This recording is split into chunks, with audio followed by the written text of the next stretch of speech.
새해 복 많이 받으세요. 아멘. 우리 한번 앞뒤좌우로 인사합시다. 새해 복 많이 받으세요.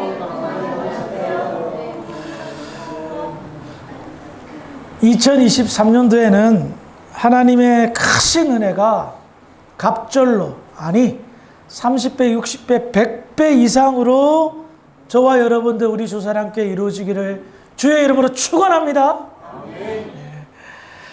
말씀 들어가기 전에 지금까지 7교회 강해를 하고 있었는데요. 잠시 7교회 강해를 쉬고 오늘부터 2023년도 주제가 되는 주제 설교를 좀 하도록 하겠습니다. 그래서 그 제목이 아사왕 이야기인데요. 아사왕 이야기를 하게 된 계기는 2023년도 표와 주어가 15년 그리고 축복의 시작이죠. 그래요. 우리 교회가 지난 시간에 광고했듯이 15년 해가 되는 해입니다. 그래서 아사왕이 15년째 되는 해에, 자기가 즉위해서 15년째 되는 해에 어떤 일을 했고 그런 말미암아 하나님의 크신 은혜와 축복이 임했는데 그것과 연계해서 우리도 그런 축복을 받기를 소망해서 주제를 이렇게 정했고 말씀을 함께 나눠보도록 하려고 합니다. 그러므로 저는 이렇게 기대합니다. 15년째 되는 2023년도 저와 여러분들에게는 새로운 시작이며 그 새로운 시작이 축복의 시작이 될 줄 믿으시기 바랍니다. 진정한 시작을 하나님께 영광 돌림으로 시작함으로 말미암아 하나님의 은혜와 축복을 누구보다도 만끽하고 누리는 한 해가 되어 모든 영광 하나님께 돌리는 우리 주사람께 모든 성도들이 되기를 주의 이름으로 축원합니다. 이제 오늘 말씀을 전하도록 해보겠습니다. 오늘 본문 말씀인 역대하 14장 1절의 말씀을 함께 나누어 보겠습니다. 읽어봅니다. 시작.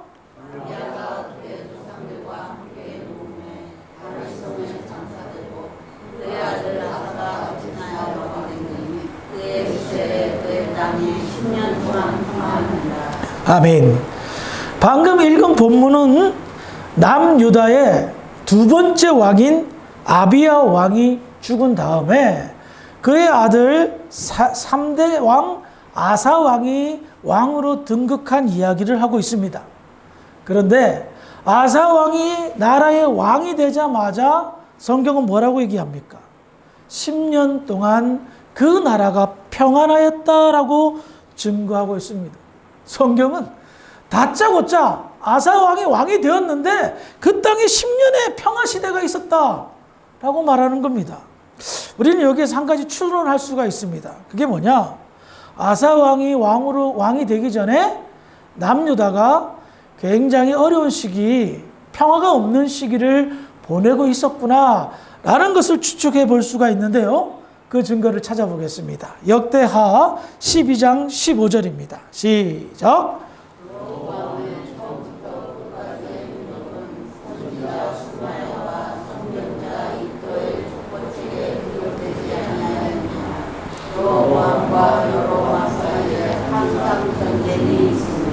아멘. 여기에서 언급된 르호보암 왕과 여로보암 왕은 남과 북의 초대왕, 첫 번째 왕을 말합니다. 르호보암 왕은 솔로몬 왕의 뒤를 이어 이스라엘의 왕이 되었지만 그가 잘못된 정책, 솔로몬 왕보다 더 큰 채찍으로 너희들을 다스릴 거라는 이 잘못된 정책을 발표함으로 인해서 여러 많은 사람들의 반감을 샀고 그로 인하여서 여로보암이라는 사람이 중심이 되어 북쪽의 10지파가 단합하여 북이스라엘 왕국을 건설합니다.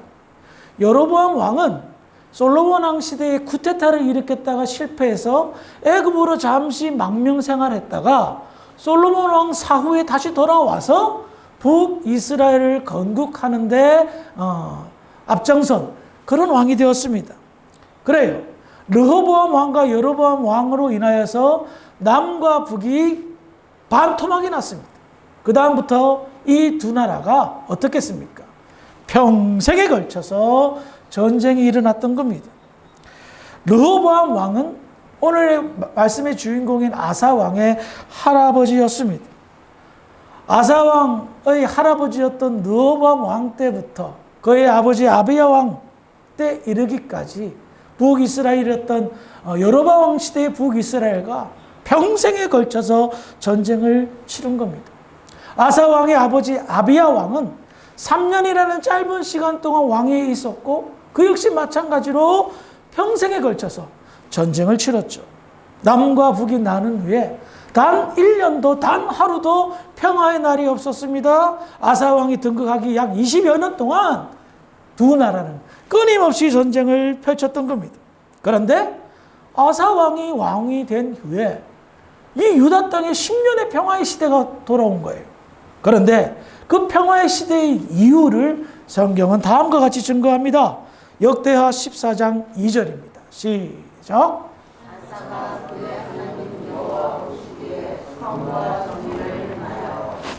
성경은 오랜 기간 동안 전쟁의 소용돌이 속에서 어려움을 겪었던 남유다에 평화가 찾아온 이유를 설명하는데 그 이유가 남유다의 세 번째 왕으로 등극한 아사 왕이 하나님이 보셨더니 선과 정의를 행하였기 때문에 그 땅에 평화가 찾아오게끔 하나님이 축복하셨다는 겁니다. 우리는 여기에서 굉장히 중요한 사실을 발견합니다.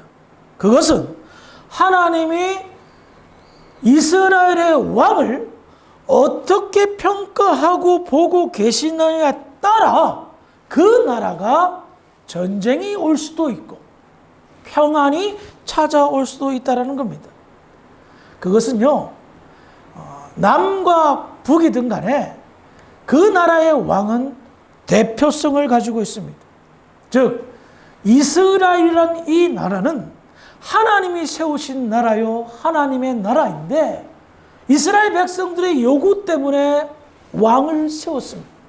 그런데 그 왕은 그 나라를 다스리지만 하나님을 대신해서 다스리는 왕입니다. 그렇기 때문에 그 왕은 대표성을 가지고 있는 겁니다. 왕이 어떻게 하느냐에 따라서 남유다든 북이스라엘이든 따라 움직였던 겁니다. 왕의 명령과 왕의 행동과 왕의 말에 따라서 국가가 움직였고 백성이 움직였는데 하나님 보시기에 남유다의 3대 왕 아사 왕은 선과 정의를 행하는 훌륭한 왕이었다는 겁니다. 하나님을 대신하여 선을 베풀고 하나님을 대신하여 의로운 정치를 행하였다는 겁니다. 그렇다면 아사 왕이 행하였던 하나님 보시기에 좋았던 선과 정의는 어떤 것일까요? 구체적으로 성경은 이렇게 이야기하고 있습니다. 역대하 14장 3절입니다. 시작.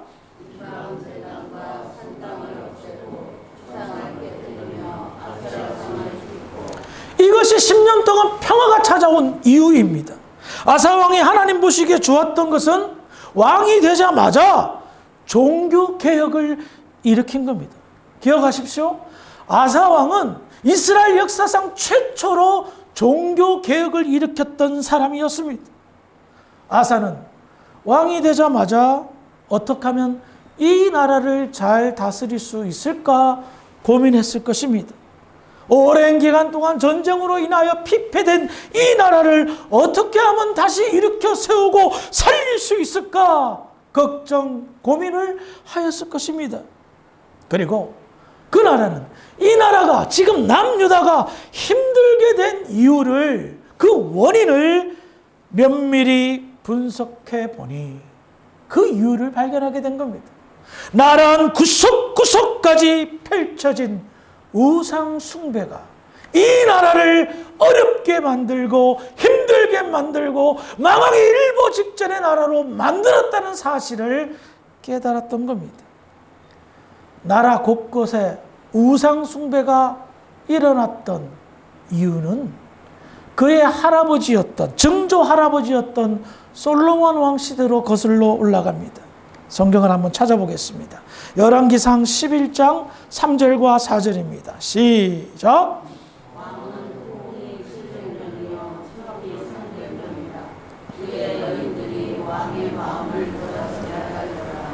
솔로몬의 나이가 많을 때 그의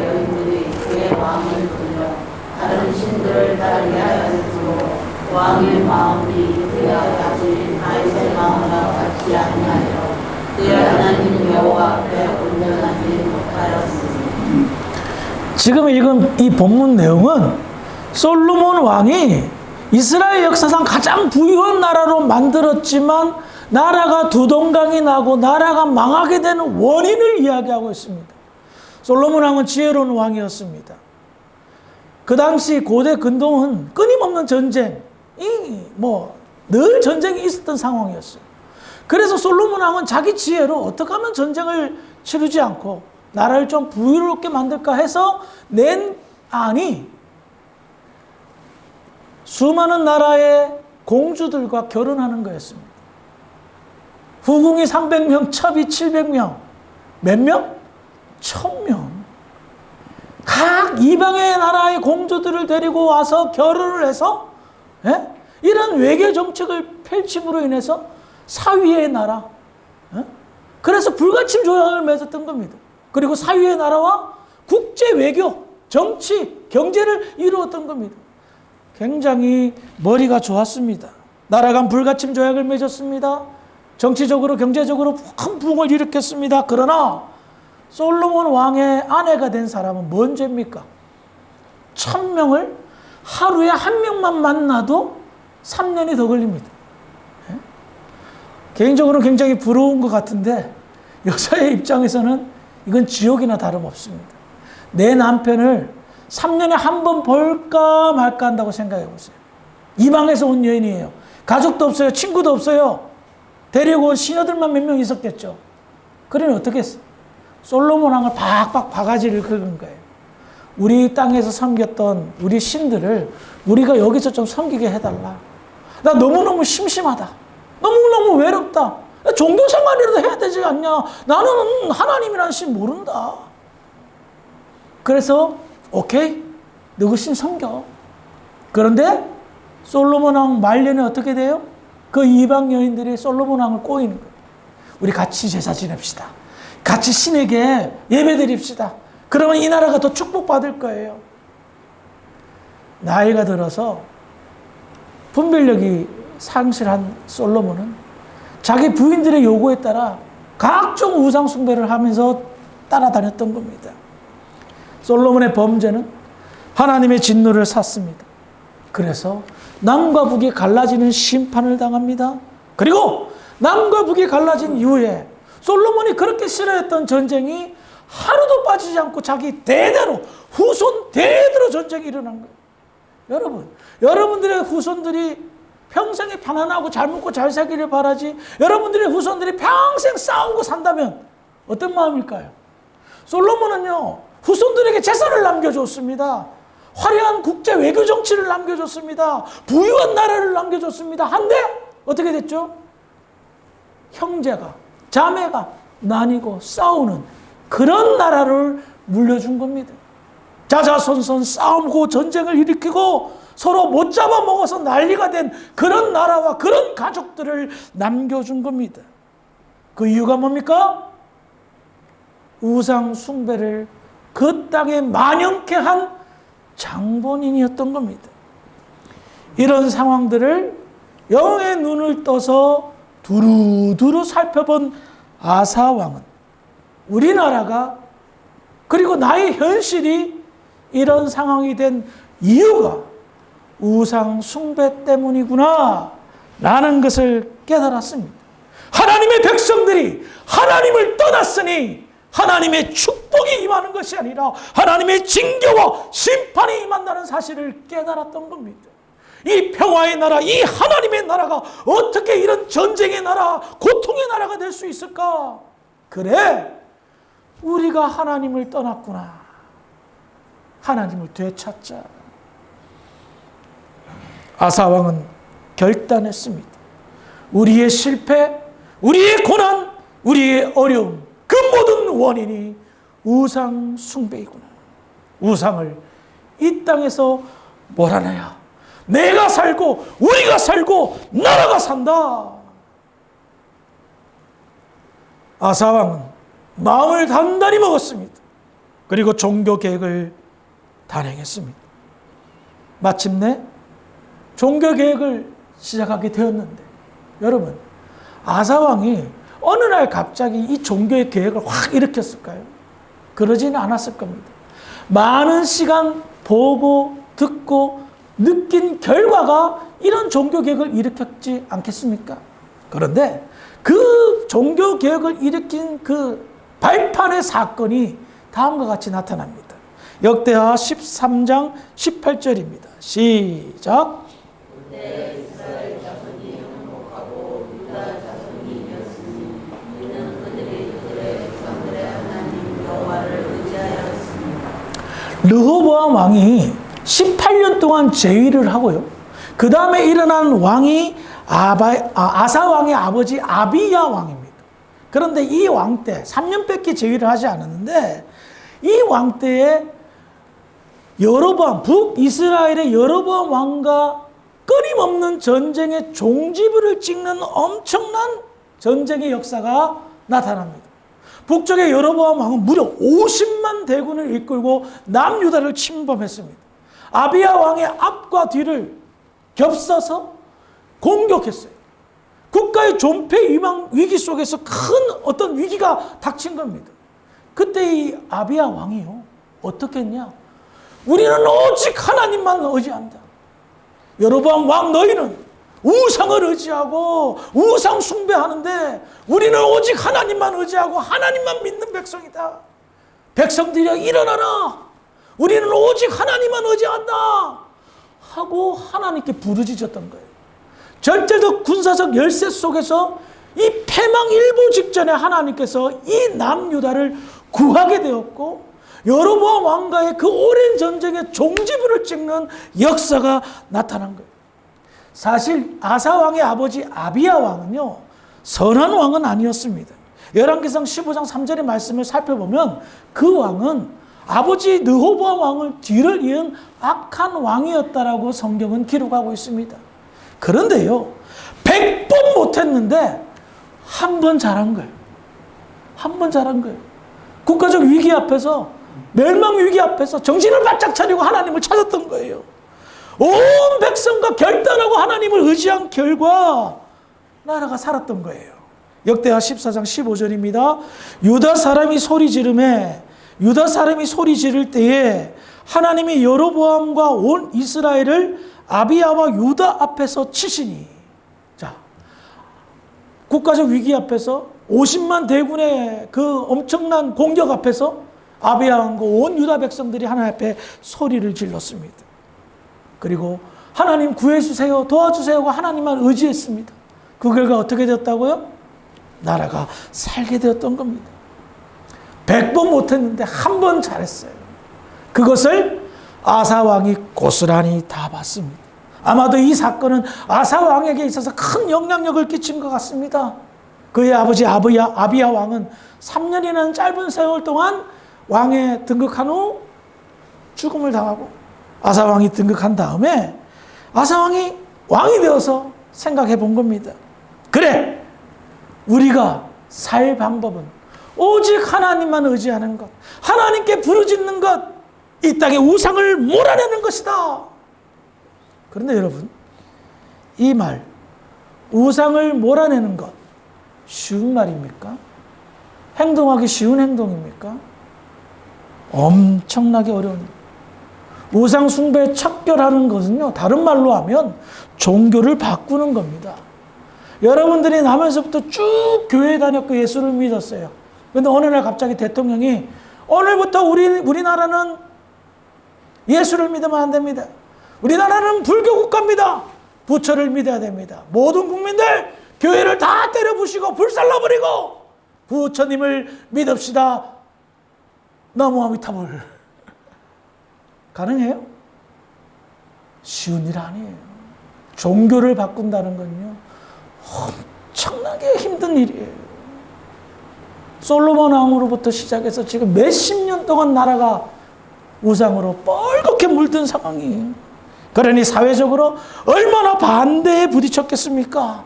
얼마나 많은 반항들이 있었겠습니까? 나는 평생 바알신을 섬겼는데 어느 날 뜬금없이 하나님을 믿으라고?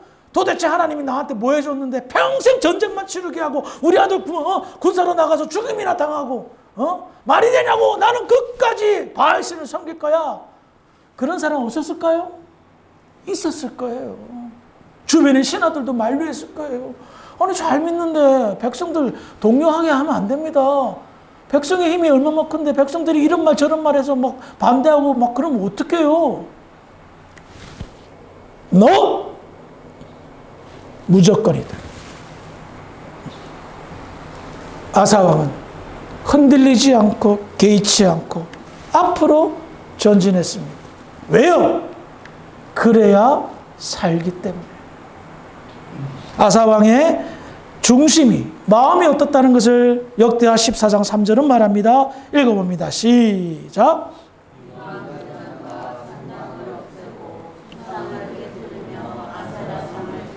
아멘. 여기에서 세 개의 동사가 등장하는데요. 없애고 깨트리고 찢고가 나옵니다. 엄청나게 과격한 동사가 사용되었습니다. 이 단어들은 아사왕의 개혁 의지를 엿볼 수가 있습니다. 없애고 깨트리고 찍어가면서 온 힘을 다하며 의지를 다해서 우상 숭배를 척결했던 것입니다. 아사왕의 종교 개혁은 성공하였습니다. 아사왕이 마음을 단단히 먹고 없애고 깨트리고 찍어버렸기 때문입니다. 그 다음에 아사왕은 다음과 같은 종교 계획을 단행합니다. 역대하 14장 4절입니다. 시작.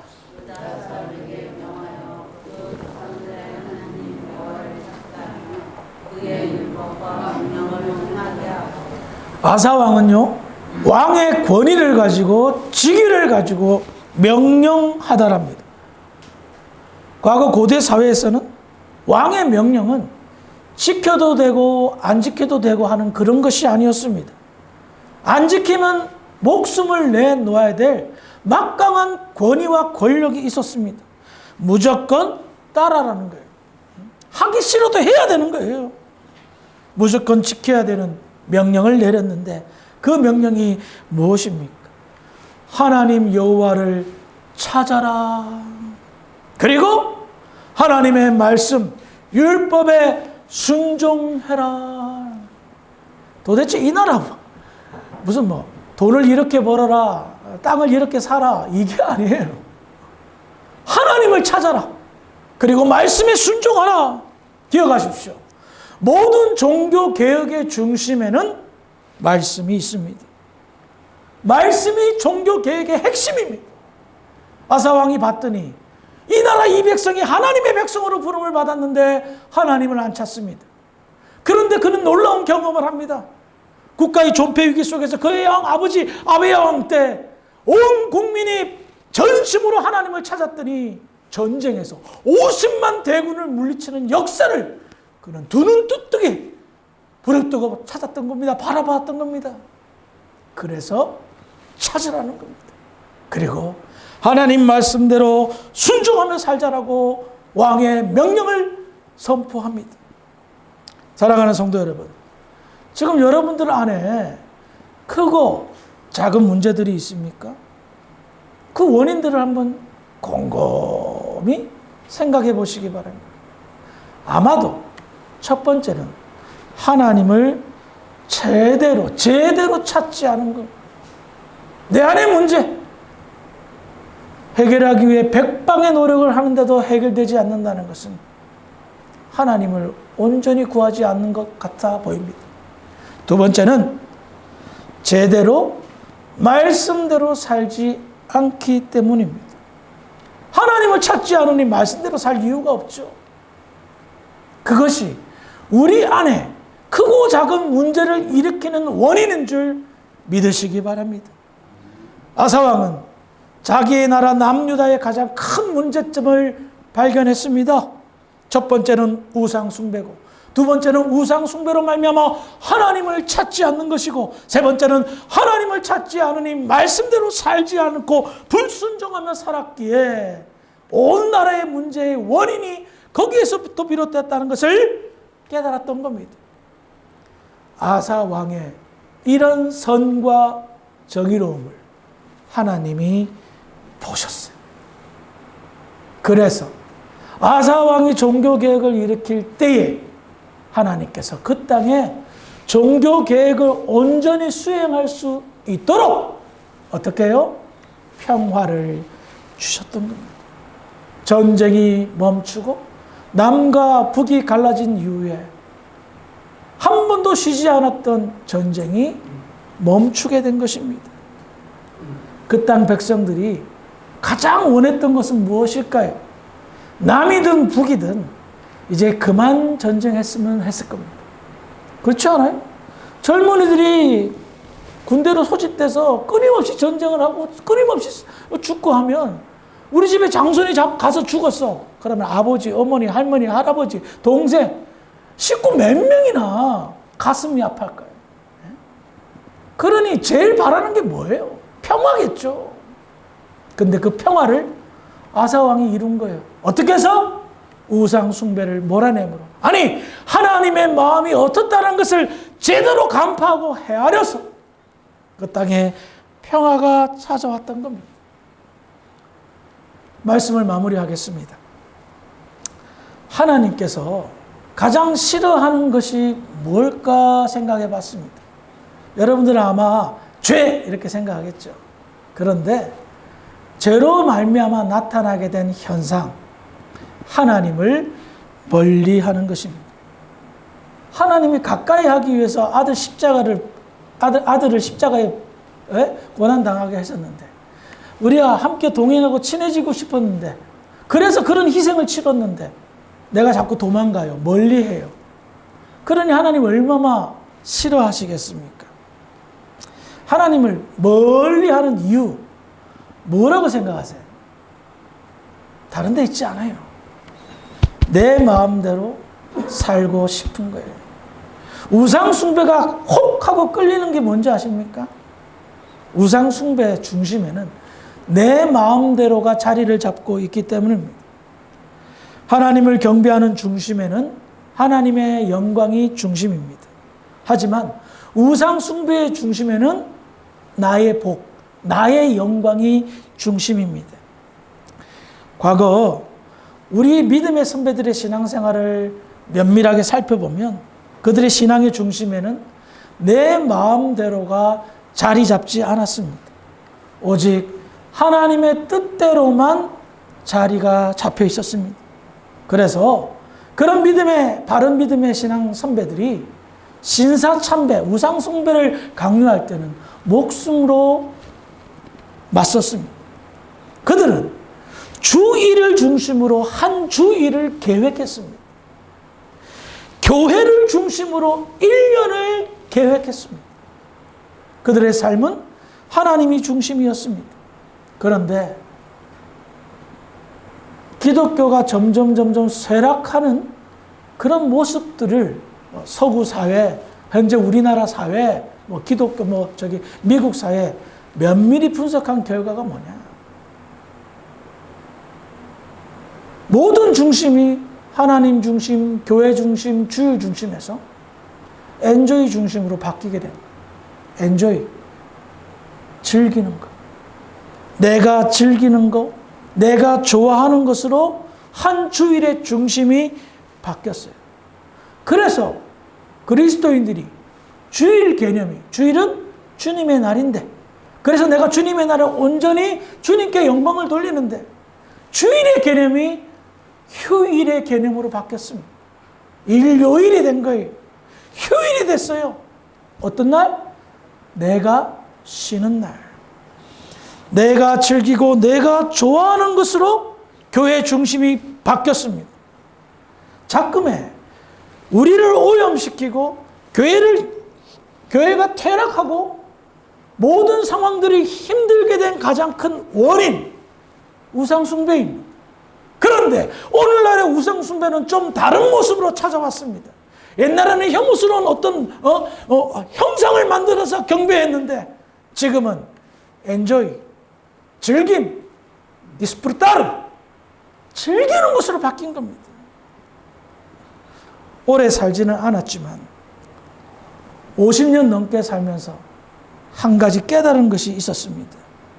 그것은 뭐든지 적당하게. 그게 저희 깨달음입니다. 과식, 과욕, 과음, 과시. 항상 문제가 되는 것이 있다면 바로 과하면 문제가 되더라고요. 즐기는 것 마찬가지입니다. 우리 인생 즐겨야 됩니다. 즐기는 것이 절대 나쁜 것이 아닙니다. 우리 삶의 중요한 부분이며 즐기지 못하며 산다는 것처럼 우울한 것도 없습니다. 예, 여러분 행복하고 즐기면서 사십시오. 하지만 과하면 문제가 되고 과하면 나의 즐김이 우상 숭배로 바뀔 수가 있다는 겁니다. 나의 즐기는 것이 하나님보다 앞서면 안 됩니다.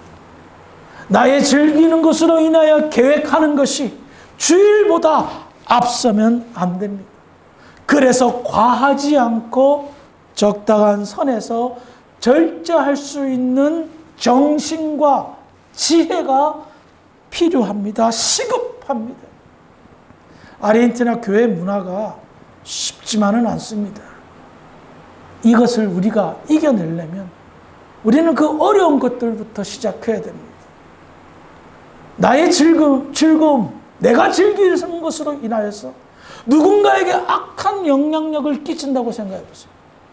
목사도 저러는데, 장로도 저러는데 내가 못할 게 뭐가 있어 하며 신앙과 믿음과 교회와 이 모든 것들이 뒤로 물러나게 됩니다. 엔조이가 우선이 돼버린 거예요. 요즘은 무서워서 말도 못 꺼냅니다. 근데 저는 오늘 신년 예배를 드리면서 그리고 우리의 축복의 시작을 알림에 선포함에 있어서 가장 걸림돌이 되는 것을 말씀드리고 싶습니다. 아사 왕은 이 나라를 어떻게 하면 축복할 수 있을까 고민했습니다. 그래서 정말 힘들지만 우상 숭배를 척결하는데 종교개혁을 일으키는 데 앞장섰습니다. 제가 수십 년간 목회를 하고 성도들을 섬기면서 느낀 바 현재 작금의 시대의 우상 숭배는 나의 즐기는 것으로 인하여서 그것이 중심이 되어 그것이 우상 숭배가 되어 나를 망치고 내 인생을 망치고 교회를 힘들게 하고 멀리 봐서는 하나님의 나라를 회박하는 데 쓰임받더라 라는 겁니다. 그러므로 뭐든지 적당히라는 지혜로움이 있기를 주의 이름으로 부탁을 드리겠습니다. 우리 안에 어떤 우상 숭배가 여러분들을 지배하고 있습니까? 그래요. 즐기는 것 아닌 사람들도 있을 거예요. 하지만 그 우상 숭배를 스스로 잘 점검해 보시기 바랍니다. 하나님을 부르짖는데 하나님만 의지하는데 걸림되는 것이 다 우상 숭배입니다. 내가 말씀에 순종하는데 걸림돌 되는 것이 다 우상 숭배입니다. 새로운 축복의 시작, 내 삶의 평강과 평화의 시작을 알리려면 내 안에 우상 숭배부터 없애야 됩니다. 내 안에 종교개혁이 일어나지 않고서는 결단코 축복의 역사는, 평강의 역사는 일어날 수가 없습니다. 왜? 하나님이 보고 계시기 때문입니다. 하나님이 예의주시하며 우리 주사랑교회를 보고 계십니다. 하나님 마음에 흡족하게 들은 지혜로운 저와 여러분들이 되기를 주의 이름으로 축원합니다. 기도하시겠습니다. 하나님, 은혜를 감사합니다. 아사왕 이야기를 시작하면서 하나님이 무엇을 기뻐하는지를 깨닫게 됩니다. 2023년도 새해가 밝았습니다. 이 새해 하나님의 기뻐하는 그런 행동과 믿음이 우리의 삶 속에 나타나기를 소망합니다.